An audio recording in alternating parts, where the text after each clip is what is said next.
একটা রবিবারের দিনের গল্প শেয়ার করব আজ। আমি নির্মাল্য দুজনেই আজ বাড়িতে। এরকম দিন সাধারণত আসে না।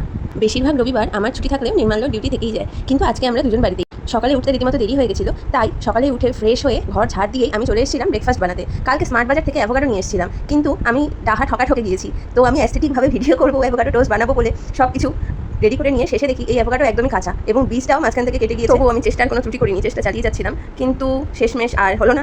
এবং শেষমেশ না হওয়ায় আমি আমার নিজস্ব স্টাইলে যেভাবে স্যান্ডউইচ বানাই, গাজর, শসা, টমেটো, পেঁয়াজ এবং ডিম সেদ্ধ, মসুর ডাল সেদ্ধ দিয়ে সেভাবেই বানাতে শুরু করলাম। ব্রেকফাস্টের পর আজকে অনেক কাজ আছে। রবিবার মানে পুরো সপ্তাহের জমে থাকা কাজ একদিনে রেডি করা। পুরো বাড়ির ক্লিনিং আজ করতে হয়। ঘর তো প্রত্যেক দিনই মুছি, কিন্তু সিঁড়ি মোছা, বাথরুম টাথরুম থেকে সব কিছু পরিষ্কার করার কাজ এবং কাপড় চোপড় বিছানা পরিষ্কার করা সব কাজ আজকেই করতে হয়। তো সিঁড়ি মোছার পরই নির্মাল্য আমাকে বাজার থেকে মাছ এনে দিল। সেই মাছটা ধুয়ে নিয়ে ফ্রিজে রেখে দিয়ে আমি বিছানা গুছানোর কাজে চলে আসলাম। বিছানার সব কিছু আজ কেচে পরিষ্কার করতে হবে। বা সপ্তাহের বাকি দিনগুলো এই বড় বড় জামা কাপড়গুলো আমি কেচে উঠতেই পারি না। তো আজকেই সেই দিন, রবিবার। আর বিছানাটাও নতুন করে একটু সাজিয়ে তুলব ভেবেছি। এর মধ্যে নির্মাল্য আবার বাজার থেকে আসলো। নির্মাল্য আমার মাছ এনে দিয়ে তারপর মামনির জন্য বাজার করতে গেছিলো।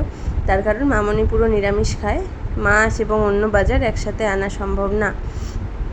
ও বাড়িতে আছে বলেও আজকে বাজার টাজারগুলোও করে দিল। ও থাকতে না পারলে আমার বাজার আমি করি, মামনির বাজার মামনিকেই করতে হয়। তো যাই হোক, আজকে ও যখন আছে এইটুকু হেল্প করে দিল, আমার কাজেও টুকটাক হেল্প করছিল। আমি ঘরের পাপোশটা চেঞ্জ করে নিলাম, নোংরা হয়েছিল।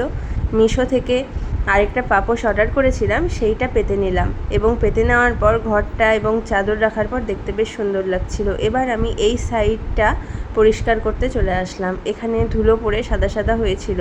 প্রত্যেক সপ্তাহ ক্লিন করি, তা সত্ত্বেও নোংরা হয়ে যায়। কোথা থেকে এত ধুলো আসে বুঝি না বাবা।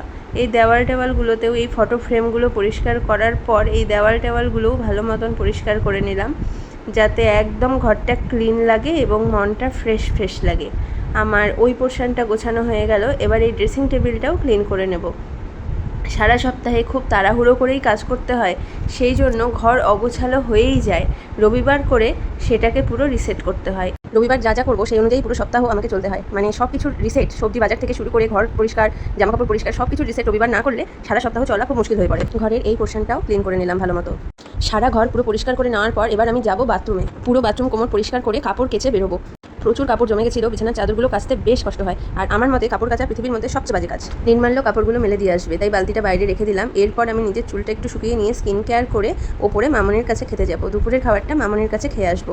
নির্মাল্য কাপড়গুলো নিয়ে গেল ছাদে মেলে দেওয়ার জন্য।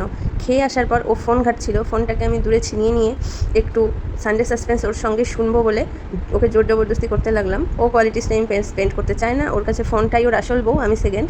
কিন্তু আমি তো সতীনকে এত বেশি ছাড় দিতে পারি না, তাই ফোনটাকে পুরো ছিনিয়ে নিয়ে জোর করেই ওর সাথে কিছু কোয়ালিটি টাইম স্পেন্ড করলাম এবং তারপর আমি ঘুমিয়ে গেলাম। ঘুম থেকে উঠে ও কিছু হিসাব নিকাশের কাজ নিয়ে বসেছিল। ওর ITR ফাইল করতে হবে, এদিকে হিসাব করছিল কীভাবে কী ট্যাক্স বাঁচানো যায়, টাকা বাঁচানো যায়। আর এদিকে বউ অনলাইন থেকে উল্টোপাল্টা জিনিস করে বাবাজিকা ঠুল্লু করছিল। ভাবা যায় একজন হাত কামড়ে হিসাব করছে কীভাবে টাকা বাঁচানো যায়, ট্যাক্স বাঁচানো যায়, আর এদিকে বউ পাশে বসে পার্সেল খুলছে আর টাকা উড়াচ্ছে। ওর কাছে এই স্কিন কেয়ার মানে টাকা উড়ানোই। যাই হোক, তো পার্সেল খোলা হয়ে যাওয়ার পর আমি আমার একটু কাজ করতে বসলাম। ওর কাজ করছিল, আমি আমার কাজ করছিলাম। এই ব্যাগটার কাজ একটু ফিনিশিং কমপ্লিট বাকি ছিল, সেটা করে নিলাম। এরপর আমাদের একটা পার্সেল দিতে যাওয়ার আছে। আমরা পার্সেলটা দিয়ে তারপর রাস্তাতে একটু এদিক ওদিক ঘুরে আসলাম। স্কুটিতে করে একটু এদিক ওদিক ঘুরে আসতে বেশ ভালো লাগলো। বাড়ি এসে তারপর রাতের রান্নাটা আমি করবো। আমি করছিলাম পোস্তের বড়া এবং যে রুই মাছটা এনেছিল সেই রুই মাছের কালিয়া এবং সঙ্গে একটু মাছ ভাজা এবং ঘি দিয়েও ভাত খাবো। তো রাত্রের খাবার হয়ে যাওয়ার পর নির্মাল্য একটু মামনির সঙ্গে করে গল্প করতে যায়। ও যতক্ষণ উপরে থাকে ততক্ষণে আমি পরের দিনে সব কিছু গুছিয়ে রেখে স্কিন কেয়ার করে রেডি হয়ে পড়ি। ও আসলে শুয়ে পড়ি। সকাল থেকেই সারা সপ্তাহের যুদ্ধ আবার শুরু হবে। আজকের মতন টাটা, আসবো আরেকদিনের গল্প নিয়ে।